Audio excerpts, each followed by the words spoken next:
Minha família e eu fomos acampar em um ano, em um pequeno acampamento no meio da floresta. Eu estava bastante animado para ir, mas também preferia ficar em casa no final de semana para jogar meu videogame que eu tinha acabado de ganhar de aniversário.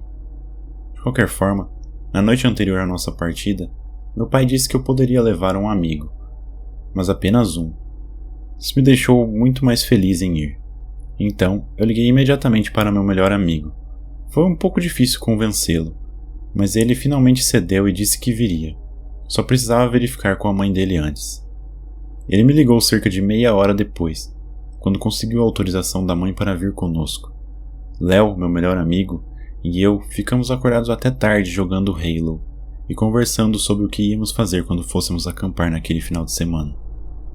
Eu disse a ele que não era como os campings comuns dos Estados Unidos, que tinham parques com piscinas e trailers por toda parte. Era o mais legítimo meio do nada. Havia alguns trailers, mas a maioria dos campistas usava apenas barracas. Léo estava preocupado que não seria muito divertido, mas eu tranquilizei sobre todas as coisas que poderíamos fazer, e disse a ele que poderíamos trazer nossas bicicletas, pescar no lago próximo e fazer um monte de outras coisas, como ficar perto da fogueira e fazer marshmallows. Quer dizer, a lista era interminável. Na nossa primeira noite lá, fizemos exatamente isso. Até montamos um jogo de tênis em que toda a família jogou. Os dias estavam passando rápido e estávamos nos divertindo muito. Já era sábado à noite e minha família e eu estávamos nos preparando para dormir. Léo e eu não estávamos cansados, porém, e não tínhamos planos de dormir tão cedo. Nós estávamos na nossa própria barraca, o que era legal porque tínhamos nosso próprio espaço afastado dos adultos. Eu disse a Léo que deveríamos explorar a floresta e tentar encontrar trilhas pelas quais ainda não tínhamos passado. Ele topou a aventura noturna. Então, ambos pegamos lanternas e esperamos até ter certeza de que todos os adultos estavam dormindo. Saímos furtivamente da nossa barraca, em silêncio, e começamos a andar. Nós esperamos para ligar as lanternas. Só o fizemos quando já estávamos a mais ou menos uns 20 metros de distância do acampamento. Apenas para ter cuidado e para não acordar ninguém. Léo teve então a ideia de que deveríamos caminhar pela floresta, com as lanternas desligadas pelo maior tempo possível. Eu realmente não queria fazer isso, mas também não queria parecer covarde na frente do meu amigo. Então, acabei concordando. Caminhamos talvez por 3 ou 4 minutos praticamente sem ideia de para onde estávamos indo. Estava tão escuro que mal conseguíamos nos ver. Foi quando ouvimos um sussurro no meio do mato. Eu disse: "Você ouviu isso, Léo?" "O quê?" Ele sussurrou de volta. Liguei minha lanterna e ele fez o mesmo. "Você ouviu isso, não é?" Perguntei. "Sim, o que diabos foi isso?" disse Léo. "Não tenho certeza, parecia que alguém estava sussurrando." Isso nos deixou muito assustados. Então, apontamos a lanterna para o meio do mato e o sussurro parou. Continuamos caminhando com nossas lanternas acesas por 1 minuto ou 2, e então decidimos que era hora de desligá-las novamente. Menos de 1 minuto depois de as desligarmos, enquanto caminhávamos, começamos a ouvir o sussurro novamente, embora muito mais baixo. O som dos galhos e folhas se quebrando sob nossos pés quase mascarava completamente o som. Não conseguíamos entender o que estava sendo dito, mas parecia um monte de bobagem. Ligamos as lanternas novamente e estávamos determinados a encontrar de onde vinha aquele barulho. Olhamos ao redor por um momento, e foi então que Léo gritou o meu nome. Olhei para ele e ele estava atordoado, como um cervo olhando para os faróis de um carro, encarando algo fixamente. Corri até ele para ver do que estava falando, e havia uma mulher, meio velha, que parecia não ter dormido por dias ou sequer tomado banho naquela semana, deitada no chão seminua.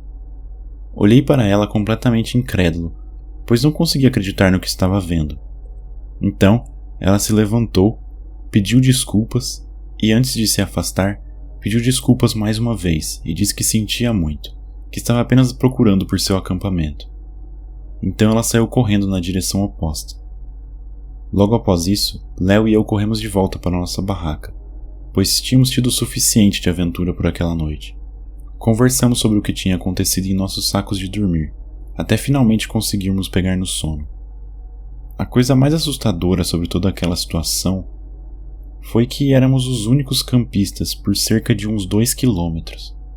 E isso, de longe, foi a coisa mais estranha que já me aconteceu no meio do mato até hoje.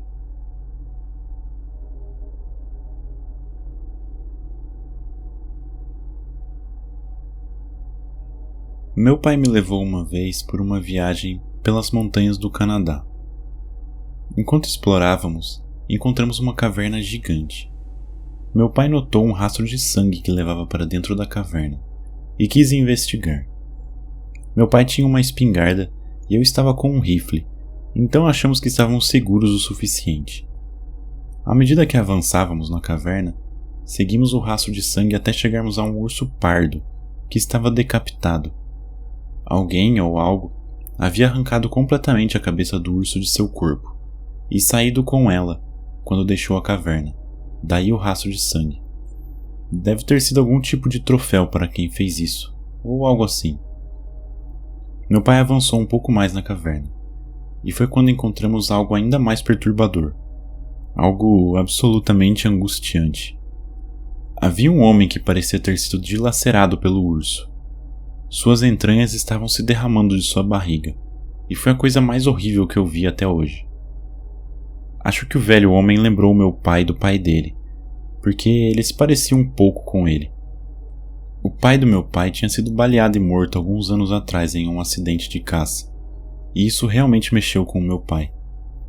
Ele começou a chorar e teve um colapso completo. No começo, estávamos aterrorizados, especialmente eu.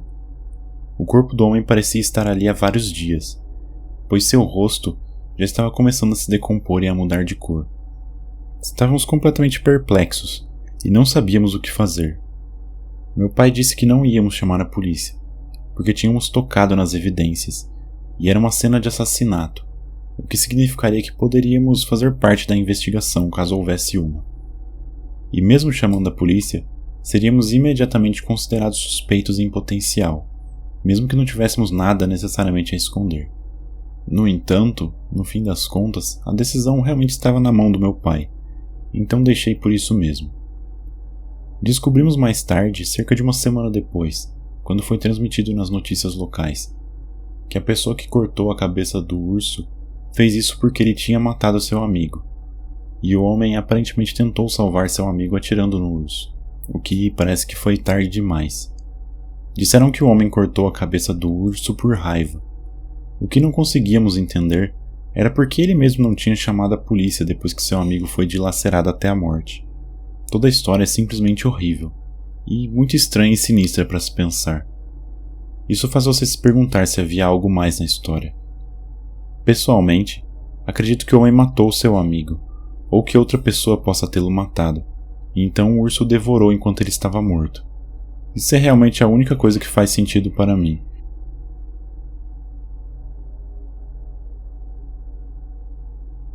Acordei com uma mensagem surpresa do meu chefe uma manhã, em que ele dizia que eu não precisaria trabalhar naquele dia.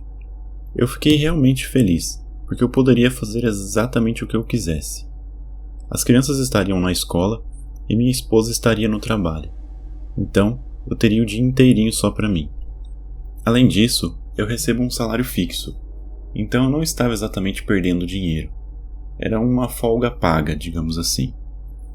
Eu acordei e fiz exatamente a minha rotina de sempre, que era tomar banho, tomar café da manhã. E levei um bom tempo para fazer isso, pois fiz tudo um pouco mais devagar do que o normal. Geralmente de manhã cedo eu estou com pressa. Então, foi muito bom ter uma pausa, pelo menos uma vez. Sentei-me e liguei a TV com um sorriso no rosto, apenas tentando descobrir como eu queria passar o meu dia. Não me entenda mal, eu amo ficar em casa, mas também gosto de sair. Eu fico entediado bastante facilmente e só consigo assistir TV por um tempo muito limitado. Decidi que iria fazer uma trilha, em um local próximo que descobri através de uma busca no Google. Pensei em levar Charlie, meu cachorro, mas acabei me decidindo contra isso, porque pelo que parecia, era uma trilha bastante longa e difícil, e eu era relativamente novo nesse negócio de trilhas. Então, preferi ir sozinho. Não queria cansar o Charlie. Era cerca de meia hora de carro, e a caminho mandei uma mensagem para minha esposa só para avisar o que estava fazendo. Levei tudo o que precisava para passar o dia na trilha, embora não estivesse esperando ficar fora mais do que umas 3 horinhas. Embalei um pouco a mais de tudo, apenas por precaução. Não diria que isso foi fora do comum para mim, mas definitivamente não era algo que eu fazia com frequência. Tenho tentado convencer minha esposa a ir fazer trilhas comigo há meses, mas temos estado tão ocupados que o momento parecia nunca chegar. Sempre fui uma pessoa que gosta de estar ao ar livre, então estava extremamente animado. Quando cheguei, estacionei o carro e saí. Peguei minha mochila e comecei a andar. Logo percebi que não havia muitas pessoas, o que presumi que não era muito estranho, dado que era uma terça-feira às 8h45 da manhã. Antes de chegar na trilha, vi um poste de madeira com um mapa que mostrava toda a área. Não tinha certeza exata de quanto tempo essa caminhada ia durar, mas tinha uma boa ideia de que era uma trilha de tamanho razoável. O caminho que escolhi era uma caminhada de cerca de 8 km de extensão. A paisagem inteira estava absolutamente linda. Era um dia tão bonito, com uma leve brisa e a quantidade perfeita de sol se filtrando pelas árvores nas minhas costas. Era exatamente o que eu precisava. Estava me divertindo muito e apreciando a natureza.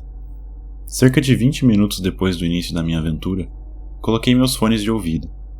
Mas depois de algumas músicas tocadas, minha música parou de repente. Tirei o telefone para ligar a música novamente e notei que meu celular só tinha um sinal de serviço de emergência. Depois de alguns segundos, enquanto guardava o telefone no bolso, um cervo pulou bem atrás de mim e correu rapidamente pela trilha, desaparecendo na mata em questão de segundos. Isso me assustou tanto que eu literalmente dei um pulo e meu coração começou a bater mais rápido. Soltei uma risada rápida quando percebi que era apenas um cervo e suspirei aliviado, mas então olhei para a direita e foi quando vi alguém sentado no chão com as pernas cruzadas, olhando diretamente para mim. Ele estava usando uma máscara assustadora e parecia que tinha algo no colo, talvez algum tipo de arma. De onde eu estava, parecia ser um machado. "Olá", eu disse, "o que você está fazendo?"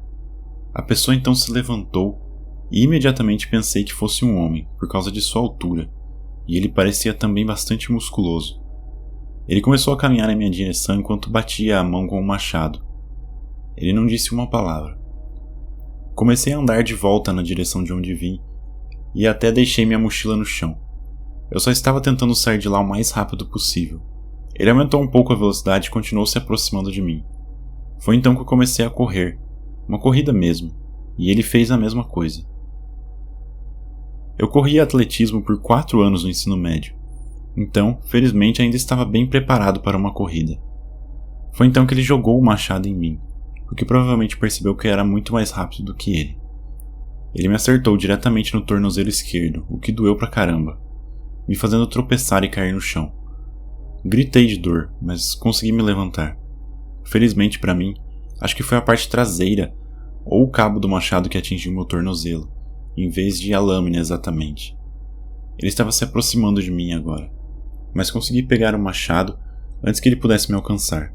Corri o mais rápido que pude com meu tornozelo doendo. Ele era um homem muito alto. Veja bem, eu tenho mais ou menos 1,80 m, e esse cara provavelmente era uns 10 ou 15 centímetros maior do que eu. Tudo que eu conseguia pensar era na minha esposa e nos meus filhos. A única chance que eu tinha de sobreviver era correr ou vencê-lo até a morte numa luta com um machado, e isso era a última coisa que eu queria fazer. Ele certamente poderia me dominar se isso chegasse a esse nível. Continuei correndo e optei por não olhar para trás. Apenas corri o mais rápido que pude. Ainda tinha um longo caminho de volta até o carro, e eu estava determinado a conseguir, embora não estivesse muito certo sobre as minhas chances. Certamente dei trabalho para aquele cara. Finalmente olhei para trás, depois de alguns minutos de corrida, e vi que ele não estava mais visível. Isso não me impediu de continuar correndo ainda mais. Deixei o machado cair, pois sinceramente estava apenas me atrasando, e continuei correndo até o carro, fazendo algumas paradas rápidas para recuperar o fôlego. Finalmente cheguei ao meu carro, mas ainda não tinha sinal no celular. Não havia ninguém à vista que pudesse me ajudar. Enquanto saía de carro do parque, eu vi o homem mascarado, parado bem ao lado de uma das placas de pare perto da saída. Ele ficou ali e me encarou. Senti seus olhos perfurando-me, embora tentasse não ligar para ele. Liguei para a polícia e contei tudo o que aconteceu, mas esse cara está por aí em algum lugar, ainda à espreita nas sombras, provavelmente procurando sua próxima vítima, porque a polícia nunca conseguiu encontrá-lo. Não saí para fazer trilhas desde então.